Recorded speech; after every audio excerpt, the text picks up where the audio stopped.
En ouverture de l'édition 2016 de l'un des plus prestigieux et du plus ancien festival de France, les Corrigés d'Orange, que dirige aujourd'hui Jean-Louis Grindin, a eu lieu lundi 20 juin, Musique en Fête, un programme de plus de 3 heures en direct sur France 3, un spectacle unique et populaire, mêlant des plus grands airs d'opéra, les plus beaux chœurs, mais aussi la chanson française, l'opérette, la comédie musicale, le tout porté par plus de 200 musiciens, artistes des chœurs et de ballets.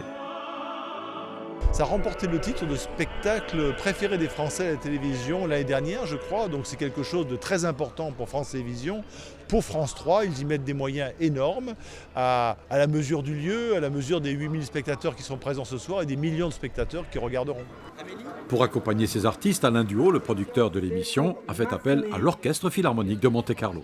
J'ai fait d'ailleurs des émissions de télévision avec l'Orchestre Philharmonique de Monte-Carlo. C'est une chance pour nous car il faut aussi porter la musique. Quand on offre la musique de manière populaire, ça ne veut pas dire qu'on la rabaisse, ça veut dire qu'on l'élève. Il faut donc qu'on ait les plus grandes voix, les meilleurs orchestres pour que le public ainsi comprenne que cette musique, elle est vraiment pour lui.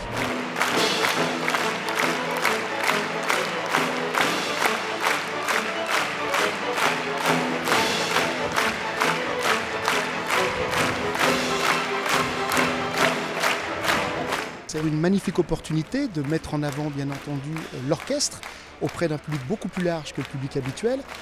Être en direct sur une chaîne nationale française, c'est l'occasion pour des millions de Français et d'autres de découvrir l'orchestre. Et pour l'orchestre, c'est aussi l'opportunité, je dirais, de se mettre un petit peu plus en danger, car on va accompagner de nombreux solistes, chanteurs, musiciens, dans des répertoires qui ne sont pas forcément ceux habituels d'un orchestre philharmonique comme l'est celui de Monte-Carlo. C'est difficile, surtout qu'on a des répertoires très très différents puisqu'on a un petit peu de variété et de l'opéra et il faut d'une minute à l'autre, d'un morceau à l'autre, tout de suite changer d'état d'esprit, changer de manière de jouer et j'ai envie de dire aussi un peu changer de manière d'habiter la musique parce qu'on joue la variété un petit peu différemment qu'on joue le classique et c'est aussi un exercice pour nous musiciens très classiques de se frotter à d'autres répertoires et d'avoir un répertoire très mélangé comme ce soir. Les musiciens de l'Orchestre Philharmonique de Monte-Carlo sont d'excellents musiciens qui sont rompus à beaucoup de styles différents. Et là, sous la direction de 2 chefs, voilà, ils arrivent à faire une performance tout à fait remarquable. Performance parce qu'il y a beaucoup de choses à jouer, mais aussi avec une qualité artistique indéniable. Avec l'Orchestre Philharmonique de Monte-Carlo, de très nombreux artistes de styles différents étaient les invités de Musique en Fête. Florian Laconi, Philippe Talbot, Vitalis Kovalchov, Florence Ampé, Lambert Wilson, Béatrice Uria-Monzon, Daniel Guichard.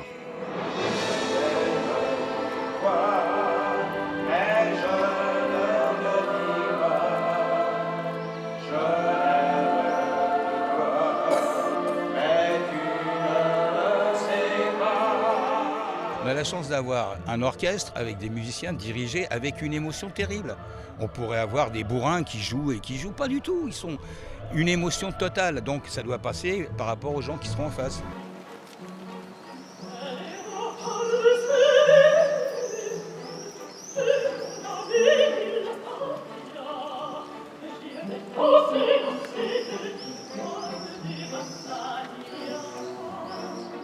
C'est la fête de la musique, donc toutes les musiques doivent particulièrement aujourd'hui s'exprimer et il n'y a pas ni de snobisme d'un côté ni de l'autre. Il ne faut pas penser qu'il y a des tiroirs comme ça entre la musique pop, la musique, la variété ou l'opéra.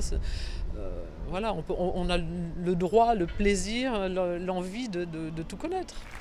Est-ce que dans l'avenir, vous, le nouveau directeur des Corrigés d'Orange, vous avez l'intention d'inviter l'orchestre ici? Oui, certainement, nous en parlons déjà. Nous parlons également d'inviter les ballets de Monte-Carlo. Nous avons discuté avec Jean-Christophe Maillot. Il suffit de trouver le titre et la période adéquate.